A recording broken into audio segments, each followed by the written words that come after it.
हुजूर मुजद्दिद अल-फसानी ने सीधा सीधा बता देता है, वो फरमाया अपने अकीदे पर गौर करो और अगर अल्लाह का फजल तुम पे हुआ, अकीदे के हवाले से फरमाया फजल हुआ, तो फिर ही तुम सुन्नी रह सकते हो, फिर ही तुम बच सकते हो। फरमाया रोजाना दुआ किया करो, या अल्लाह मुझे सुन्नी रखना, मुझे सुन्नी मारना, मुझे सुन्नी उठाना।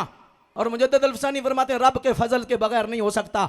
और रब का फजल की मिसाल क्या देते हैं, फरमाया देखो रब का फजल रब खुद फरमा रहा है, नुस्कीकुम मिम्मा फी बतूनिही मिन बैनि फरसिन व दमिन लबनन खालिसन साइगल लिशारिबीन। फरमाया जानवर पर कितना फजल है, देखो एक तरफ गोबर है, एक तरफ खून है, मिन बैनि फरसिन व दमिन, एक तरफ गोबर है, एक तरफ खून है, और दरमियान में चिट्टे रंग के दूध की नहर जारी है, चिट्टे दूध की नहर दरमियान में जारी है।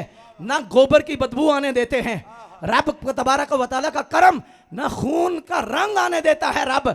सय्यदी मुजद्दिद अल-फसानी फरमाते हैं, फरमाया राफजियत अहले बैत का नाम लेकर सहाबा से बुग़्ज़ है, और किसी एक सहाबी का बुग़्ज़ भी हो सभी को माने तो फिर भी राफजी है। और फरमाया कि अगर अहले बैत का नाम ले सहाबा का बुग़्ज़ रखे तो राफजी है, और अगर सहाबा का नाम लेकर अहले बैत से बुग़्ज़ रखे, बिलखुसूस मौला अली पाक शेर खुदा कर्रमल्लाहु वजहुल करीम से बुग़्ज़ रखे, या यजीद के कसीदे पढ़े, इमाम हुसैन से बुग़्ज़ रखे, तो फरमाया खारजी है।